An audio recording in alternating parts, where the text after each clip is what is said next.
ਜਦੋਂ ਤੋਂ ਤੁਹਾਡਾ ਸਵਾਗਤ ਹੈ YouTube ਚੈਨਲ ਤੇ ਨਵੇਂ ਸਬਸਕ੍ਰਾਈਬ ਜ਼ਰੂਰ ਕਰ ਲਿਓ, ਵੀਡੀਓ ਲਾਈਕ ਕਰ ਦਿਓ ਔਰ ਸ਼ੇਅਰ ਕਰ ਦਿਓ। ਅੱਜ ਜਿਹੜੀ ਲਿਸਨਿੰਗ ਹੈ ਇਹਦੇ ਵਿੱਚ 1 to 5 ਤੱਕ ਜਿਹੜਾ ਕੁਐਸਚਨ ਹੈ ਬਲੈਂਕਸ ਆ ਤੇ ਇਹਨਾਂ ਦੇ ਆਨਸਰ ਓਨਲੀ 1 ਵਰਡ ਔਰ ਨੰਬਰ ਦੇਣੇ। ਨੈਕਸਟ 6 ਤੋਂ ਲੈ ਕੇ 8 ਤੱਕ ਜਿਹੜਾ ਕੁਐਸਚਨ ਆ ਇਹ MCQ ਆ। ਨੈਕਸਟ 9 to 10 ਤੱਕ ਜਿਹੜਾ ਕੁਐਸਚਨ ਆ ਇਹ ਵੀ MCQ ਆ। ਨੈਕਸਟ ਪਾਰਟ 2 ਜਿਹੜਾ ਇਹਦੇ ਵਿੱਚ 11 ਤੋਂ ਲੈ ਕੇ 14 ਤੱਕ ਕੁਐਸਚਨ ਆ ਮੈਪ ਆ ਤੇ 15 ਤੋਂ ਲੈ ਕੇ 20 ਤੱਕ ਜਿਹੜੇ ਕੁਐਸਚਨ ਆ ਇਹ ਬਲੈਂਕਸ ਆ ਤੇ ਇਹਨਾਂ ਦੇ ਆਨਸਰ ਓਨਲੀ 3 ਵਰਡ ਔਰ ਨੰਬਰ ਦੇਣੇ ਆ। ਤੇ ਨੈਕਸਟ ਹੁਣ ਆਪਾਂ ਗੱਲ ਕਰਦੇ ਪਾਰਟ 3 ਦੀ। ਪਾਰਟ 3 ਦੇ ਵਿੱਚ ਜਿਹੜੇ ਕੁਐਸਚਨ ਆ 21 ਤੋਂ ਲੈ ਕੇ 25 ਤੱਕ ਬਲੈਂਕਸ ਆ ਤੇ ਟੇਬਲ ਬਣਿਆ ਹੋਇਆ, ਇਹਨਾਂ ਦੇ ਆਨਸਰ ਓਨਲੀ 3 ਵਰਡ ਦੇਣੇ ਆ। ਨੈਕਸਟ 26 ਤੋਂ 29 ਕੁਐਸਚਨਸ ਆ, ਇਹਨਾਂ ਦੇ ਆਨਸਰ 3 ਵਰਡ ਔਰ ਨੰਬਰ ਦੇਣੇ। ਨੈਕਸਟ 30 ਜਿਹੜਾ ਕੁਐਸਚਨ ਹੈ ਇਹ MCQ ਆ। ਤੇ ਹੁਣ ਆਪਾਂ ਗੱਲ ਕਰਦੇ ਹਾਂ ਪਾਰਟ 4 ਦੀ। ਪਾਰਟ 4 ਦੇ ਵਿੱਚ ਜਿਹੜੇ ਕੁਐਸਚਨ ਆ 31 ਤੋਂ ਲੈ ਕੇ 34 ਤੱਕ MCQ ਆ, 35 ਤੋਂ ਲੈ ਕੇ 39 ਤੱਕ ਬਲੈਂਕਸ ਆ, ਇਹਨਾਂ ਦੇ ਆਨਸਰ ਓਨਲੀ 3 ਵਰਡ ਦੇਣੇ। 40 ਜਿਹੜਾ ਇਹ ਬਲੈਂਕਸ ਆ ਇਹਦੇ ਵੀ ਆਨਸਰ ਦੀ 3 ਵਰਡ ਦੇਣੀ। ਸਾਰੇ ਕੁਐਸਚਨ ਚੰਗੀ ਤਰ੍ਹਾਂ ਰੀਡ ਕਰ ਲਓ ਤੇ ਆਪਾਂ ਲਿਸਨਿੰਗ ਜਿਹੜੀ ਸਟਾਰਟ ਕਰਦੇ ਹਾਂ।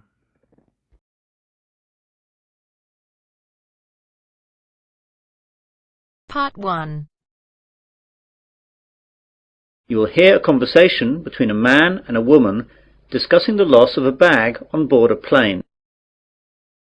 First, you have some time to look at questions 1 to 5.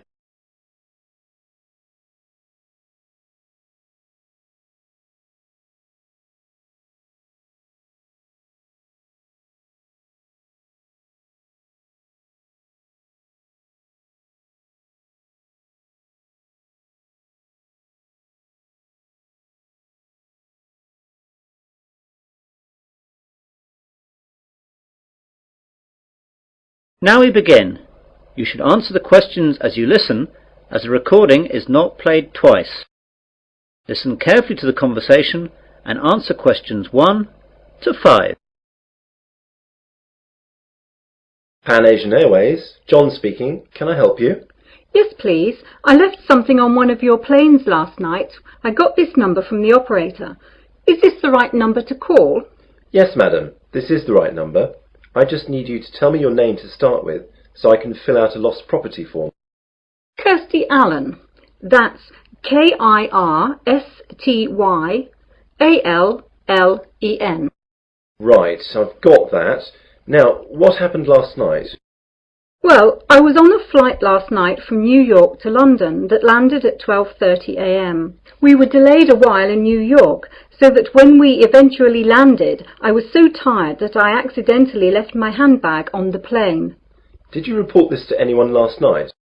No, I'm afraid not. I didn't notice until I got home, and then it was really too late to phone. Very well, madam. Let me take a few details for this form, and I'll see what I can do. OK, so the name is Kirsty Allen. And what's the address, please? 48 Wyndham Road, Richmond. The postcode?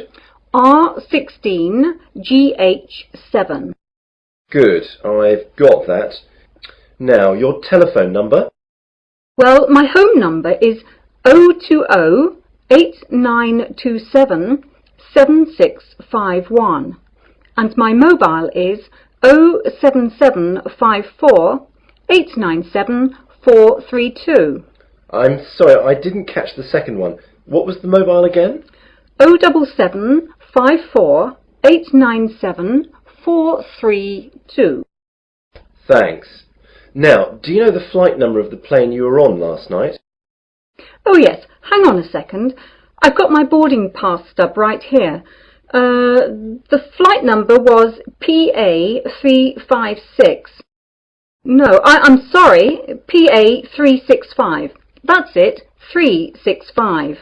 And does the boarding card stub say what seat you had? Oh yes, it was E6. And you said that it was New York to London Heathrow. Is that right? Yes, that's right. Before the conversation continues, you have some time to look at questions 6 to 10.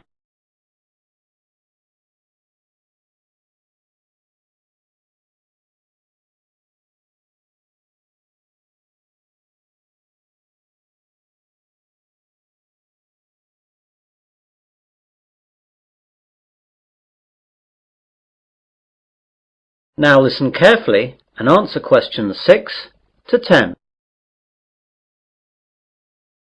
OK then. Now, I have to take some details about the bag that you lost. It was a handbag, yes? That's right. Could you describe it to me? Well, I guess it just looks like any regular handbag. It's very dark red with black handles, and the catch on the top is gold-coloured. Does it have any distinguishing marks? Not really. It's quite new, you see, so I haven't scratched it or anything. It's got a brand name, but that's just inside the bag when you open it, under the catch. OK. Now, can you tell me what was inside the bag? Quite a few things, actually. Not my passport, of course, or I would never have got out of the airport. My purse is inside, and that's got about $200 and about £70 cash. There is also my credit card and some membership cards. Good. I'll just write that down. Anything else in the bag? A small paperback that I was reading, some makeup, my work keys, but not my house keys, thank God, and a couple of pens. Have you informed the police about the loss of the card? Yes, and I've also cancelled the card with the credit company. Right. Now what I'll do is to contact the lost property, which is where your bag will have gone if it was found. I'll give you a call back within an hour and tell you what the situation is. If you haven't had a call within an hour and a half, call back this number and ask for me. My name is John, OK? Yes, that's great, John. I'll speak to you later. Goodbye. Goodbye. That is the end of part 1. You now have half a minute to check your answers. Part 1 खत्म हो चुका, part 2 start हो चुका है। ਇਹਦੇ ਵਿੱਚ 11 ਲੈ ਕੇ 14 ਤੱਕ ਜਿਹੜਾ ਕੁਐਸਚਨ ਆ ਮੈਪ ਆ, 15 ਲੈ ਕੇ 20 ਤੱਕ ਜਿਹੜੇ ਕੁਐਸਚਨ ਆ ਬਲੈਂਕਸ ਆ ਤੇ ਇਹਨਾਂ ਦੇ ਆਨਸਰ ਹੋਣ ਦੀ 3 ਵਰਡ ਨੰਬਰ ਦੇਣੇ ਆ। ਸਾਰੇ ਕੁਐਸਚਨ ਚੰਗੀ ਤਰ੍ਹਾਂ ਰੀਡ ਕਰ ਲਓ ਤੇ ਆਪਾਂ ਪਾਰਟ 2 ਜਿਹੜਾ ਸਟਾਰਟ ਕਰਦੇ ਆ।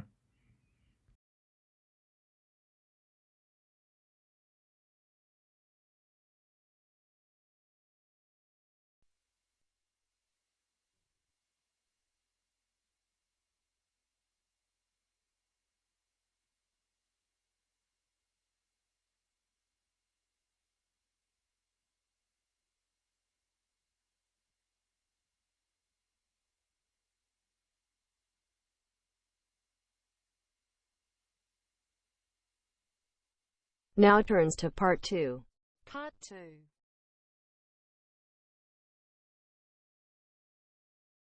You will hear a man giving a welcome speech to new students at the University of Westley.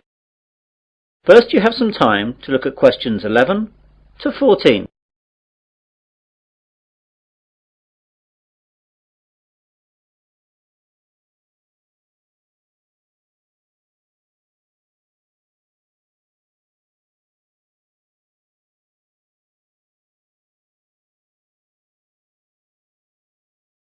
Now listen carefully to the welcome speech and answer questions 11 to 14.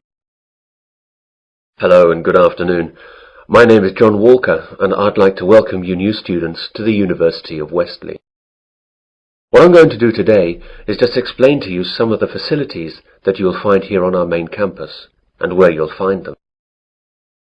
If you look at the map on the overhead projector, let me talk you through some of the locations before describing some of them in more detail. Well, at present we're in the university's main lecture hall. If you go out of the main front entrance, then you will see opposite across the car park the entrance for the focal point of a lot of university life for most students. This is, of course, the Students' Union. About 150 yards on the left of the Union, as you look at it from here, is another focal point for the students, though not as popular as the Union, the University Library. Behind the library is the main university refectory, where many students eat both lunch and dinner. On the other side of the Union is the college chapel, and behind that there is a small hall of residence. There are 3 other halls of residence behind the Students' Union. Behind the hall that we're in now is the sports hall and grounds, and either side of us are academic departments with lecturers' offices, lecture halls, and various labs. You'll find it all a bit confusing at first, but you'll get to know your way around fairly quickly. You now have some time to look at questions 15 to 20.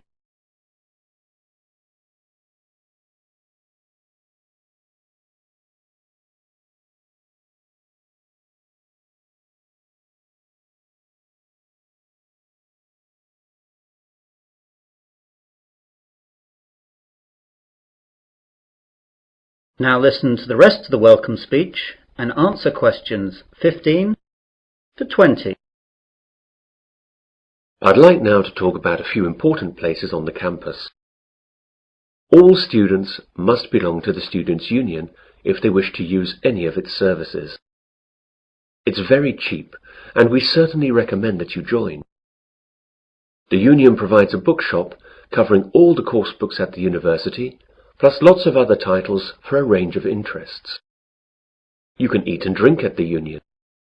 There is a Fat Phillips on the ground floor, serving a wide range of fast foods and drinks. Then there is the main Union bar up on the first floor. This is where the Union parties, dances and balls are held. And there's a pizza corner where cheap, large pizzas can be served up in a few minutes. Other areas that will be of interest to students are the welfare office, the travel office and the club's office. The club's office will get you in touch with all the clubs that are part of the Students' Union. These clubs vary from football to drama to potholing to beer drinking. There really is something for everyone. The Union opens up at 8 a.m. every day and closes at 12 midnight, unless there are any functions going on later. I'd like to move on to the library now. This is where a lot of you will, I hope, be spending a lot of time over the next 3 or 4 years, working and doing research. Of course, this isn't as exciting as the social aspects of university life, but of course it really is the main reason that you are all here. I therefore urge you to get over there as soon as you can, as you have to register, and then you can have a look around. During the first 2 weeks of the academic year, that is, now, there are tours every 2 hours aimed at familiarizing new students to all the services that the library offers. The library is open from 9 a.m. to 9 p.m., though it stays open later during final exams. As I said earlier, the refectory is behind the library. The refectory offers a range of cheap meals at lunchtimes and in the evenings. It's open from 12 noon to 3 p.m. for lunch, then from 6 p.m. to 8:30 p.m. for dinner. They try to offer a variety of food, from favourites to healthy options to ethnic foods, and there's always a choice for vegetarians and vegans. The University Sports Hall is one of the most used buildings at the university. To use the hall or the grounds, you must be a member of the Athletic Union, which is part of the Students' Union. Again, this costs very little and will allow you to use all university sports facilities, represent university teams, and it fully insures you during your membership of the Athletic Union. This is really excellent value. For departments and academic facilities, there isn't enough time to go through all of them, but your respective departments should furnish you with maps and information that will satisfy your needs. For all services offered at the university, I recommend that you purchase a Discount Plus card. This card costs £50 and lasts for the academic year. It will then give you discounts on all services at the university. For instance, a £4 meal at the refectory would be reduced to £2.50. It will also give you free usage of the late-night minibus that the university runs to places off campus, which normally costs £1. You can see that it wouldn't take very long to make it worthwhile. The cards can be bought at the Students' Union. Well, that's what I have to say for the moment. Now, are there any questions? That is the end of part 2. You now have half a minute to check your answers. Part 2 ਜਿਹੜਾ ਖਤਮ ਹੋ ਚੁੱਕਾ, part 3 start ਹੋ ਚੁੱਕਿਆ। ਜਦੋਂ 21 ਤੋਂ ਲੈ ਕੇ 25 ਤੱਕ ਜਿਹੜੇ ਕੁਐਸਚਨ ਆ ਬਲੈਂਕਸ ਆ ਅਤੇ ਟੇਬਲ ਬਣਿਆ। ਇਹਨਾਂ ਦੇ ਆਂਸਰ ਲਈ 3 ਵਰਡ ਦੇਣੇ। 26 ਤੋਂ ਲੈ ਕੇ 29 ਤੱਕ ਕੁਐਸਚਨਸ ਆ, ਇਹਨਾਂ ਦੇ ਆਂਸਰ ਲਈ 3 ਵਰਡ ਔਰ ਨੰਬਰ ਦੇਣੇ। 30 ਜਿਹੜਾ MCQ ਆ। ਸਾਰੇ ਕੁਐਸਚਨ ਚੰਗੀ ਤਰ੍ਹਾਂ ਰੀਡ ਕਰ ਲਓ। ਆਪਾਂ ਪਾਰਟ 3 ਦਾ ਸਟਾਰਟ ਕਰਦੇ ਹਾਂ।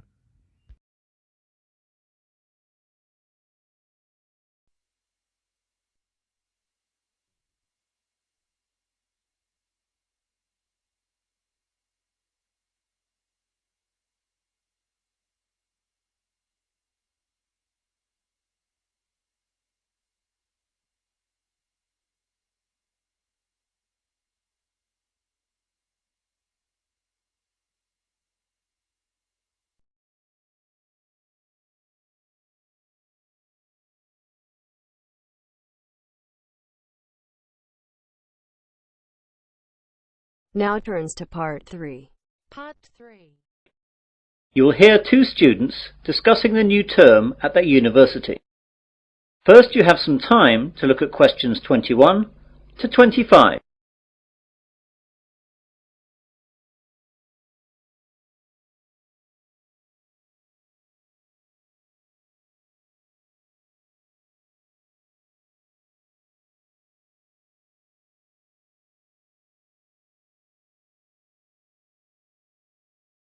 Now listen carefully and answer questions 21 to 25. Hey John, I didn't know you were here at university yet. When did you get here? Oh, just yesterday, Thursday. I've got some stuff to get sorted out for the start of my second year, as I've just got some new subjects. Today I've got to sort out my timetable. It seems like I've got quite a lot to do this year. When did you get here? I've been here since Tuesday. What classes are you doing this year then? Well, I'm continuing economics, of course, as that's my major, but I'm taking an extra maths class and I'm dropping Spanish, so I can take up French. What about you? My major's the same as yours, of course, but I'm going to continue the same classes as last year as I like them so much. They're history and music. What's your Monday timetable like? Well, at 9, it looks like I've got French for 3 hours. That's going to be a tough start to the week. Yeah, I can't imagine it worse. I've got history for 3 hours, which will kill me. The good thing for me is that I've got a free in the afternoon, which will relax me after that morning. No such luck for me, though. I've got that extra maths class starting then, so I'll be hard at work all day on Mondays. Yeah, I don't envy you that. Still, the extra maths will really help your economics in the long run. I know, that's why I'm taking it this year. Last year I really struggled with all the maths that I didn't understand in the economics, but hopefully this year that will all change. What about sport? What have you chosen to do on Wednesday sports afternoons? Are you sticking with rowing? I'd love to, but the rowing club storeroom got broken into and the boats were damaged, so it's not possible till the club can get enough money to repair or replace the boats. They're really expensive, so that'll take quite a long time. So as I can't do that, I'm going to try out squash. What about you? I'm going to do the same as last year. Volleyball. That's good. It's in the main sports hall like the squash. I'll be able to see you a lot this year. Yeah, it looks like that. You can help me with the maths that I don't understand. Ha! Maybe. For a small fee, of course. You now have some time to look at questions 26 to 30.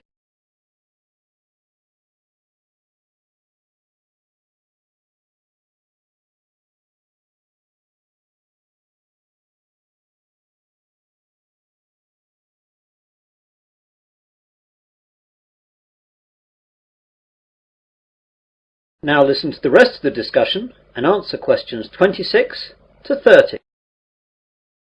I know it's early, but do you know anything about the first assignment that we have to do? Yes, it's already up on the economics faculty notice board. There's a choice of essays up there. I think there are about 10 you can choose from. I can't remember any of the titles though, apart from the one that I think I'm going to write about. What's that one then? It's about the short-term future of third world economies. Ooh, I don't like the sound of that. It seems very wide-ranging. It is, but remember that I spent some of the summer vacation travelling in Africa and Asia, so that has made me more interested in the subject, and I've also got some first-hand ideas on the subject. Does the essay list mention how long the essays have to be and the deadlines? Yes, you remember last year all the essays had to be 3,000 words in length. Well, that's gone up by 1,000 words. Oh no, they'll take ages. I know. I was hoping that they'd stay at 3,000 words, or only go up to 3,500. But no luck, I'm afraid. What about the deadline? The first one has to be in by the 30th of October, and the second one by the 30th of November. It looks like one essay a month like last year. Well, at least that hasn't changed. But as it's the end of September now, that leaves only a month to get the first one done. I'm going to have to get onto that straight away. Yes, you'd better. If you want to talk about it, I'm going to be at the campus cafeteria at 1:30 for lunch. We could go over some questions. I can't then, as I'll be in the sports hall working out. How about 3 this afternoon at the economics common room? That seems okay. We'll be right by the economics course office where the questions are, so that'll be convenient for checking up on them. Okay, see you then. Bye! Bye!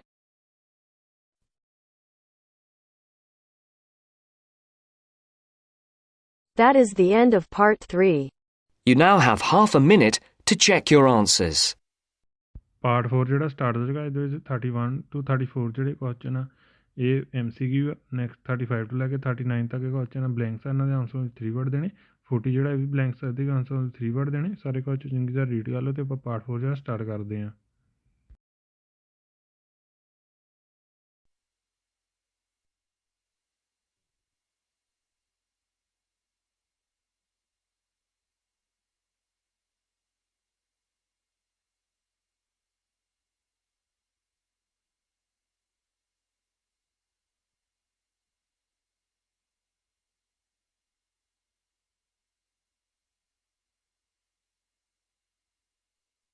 Now turns to Part 4. Part 4. You will hear part of an environmental sciences lecture.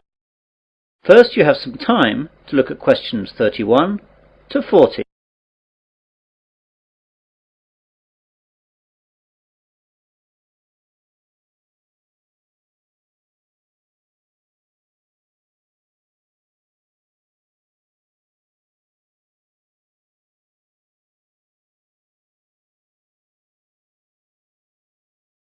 Now listen carefully and answer questions 31 to 40.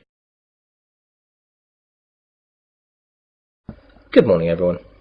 My name is Professor Wilson, and I'm lecturing you today as part of your Environmental Sciences course. Part of this course is concerned with pollution issues in our world today, and part of this lecture will look at some of the ways that the oil industry has developed to deal with oil spills around the world. Oil tankers are the largest ships to sail in the ocean. For countries such as Japan that have no oil deposits of their own, tankers are the only way that oil needed to power their economies can be moved. They are designed to hold millions of barrels of crude or refined oil in reasonable safety and without damage to the environment. When oil is released from these ships, the oil spreads out over the surface of the water in a large slick. These oil slicks can cover hundreds of miles and they cause huge environmental damage. Oil is released for varying reasons. Accidents while loading and unloading and deliberate spills account for many slicks today, but it is ships hitting other ships or rocks which is the major cause of slicks. Because oil slicks are so damaging to the environment, numerous ways of containing them and cleaning them up have been developed.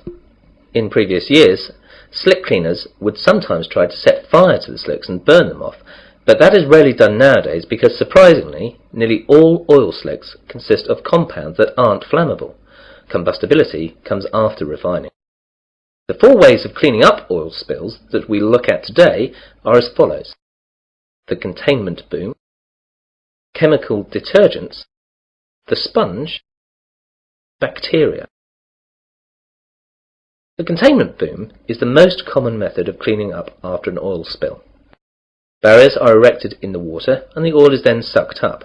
Basically, a containment boom is just a large float that surrounds and contains the slick. This method is cheap and straightforward, however only functions in very calm seas. Another method to clean slicks is to spray detergent solution from airplanes or boats directly onto the spill. Depending on the detergent, 2 things can happen. One possible result is that the oil can break up into clumps, which sink to the bottom of the ocean. Although these clumps are themselves hazardous, the problems caused by the clumps are much easier to deal with than the problems caused by oil slicks. The other possibility is that the oil then breaks down into tiny droplets, which are soon spread and become harmless. This method is well suited to dealing with the larger slicks. A negative aspect is that often the chemicals remain in the water, and they can kill fish and other marine life. A Berlin-based company has developed an alternative method for cleaning up oil spills. Eco-Carbon has invented a giant sponge made of lignite resin that sucks up the oil, preventing it from harming the environment. The sponge comes as a mat, which contains crushed coal, whose small granules can soak up large amounts of oil. The process is safe and cheap. The sponges have so far withstood small-scale testing in pools of water with miniature oil slicks. A unique advantage is that once the oil is absorbed into the mat, it remains fixed there permanently. The downside, however, is that the mats become toxic waste. Scientists are also trying to improve other methods to fight oil spills. At the scenes of oil spills around the world, they found bacteria that seem to have an appetite for the toxic black sludge. Now the scientists are breeding these bacteria and studying them to determine which is the most effective at reducing oil levels. Eventually they hope to put the best bacteria to work in helping clean up after oil spill disasters. The bacteria actually use the oil as food. As the bacteria reproduce, they eat more and more of the slick until it finally vanishes. Eventually, this method should be cheap, easy to administer, and be completely eco-friendly, as when the slick is gone, the bacteria's food source is gone, and they die, leaving nothing behind at all. So far, this method has no discernible drawbacks. Well, that's the end of the section of the lecture on cleaning up spills. This subject is an optional essay for your course. You'll find the reading lists and essay questions on the faculty notice boards along with a deadline for submission. If you choose it, seminars will be held at a later date. That is the end of part 4. You now have half a minute to check your answers.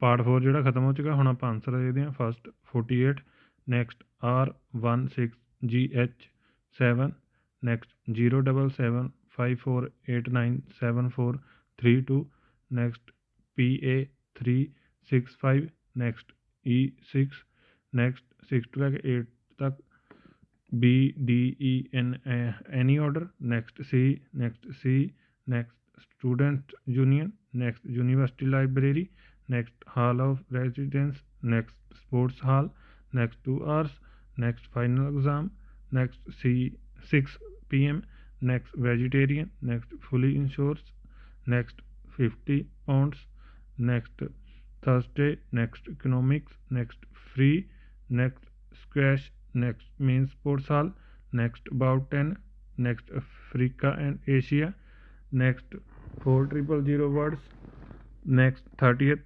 October, next B, next C, next B, next B, next B, next very calm seas, next large slicks, next toxic wastage, next eco-friendly, next no drawbacks, next deadline for submission। अगर channel ते नवे subscribe जरूर कर ले, video like कर दिया करो, share कर दिया करो। Thank you for watching.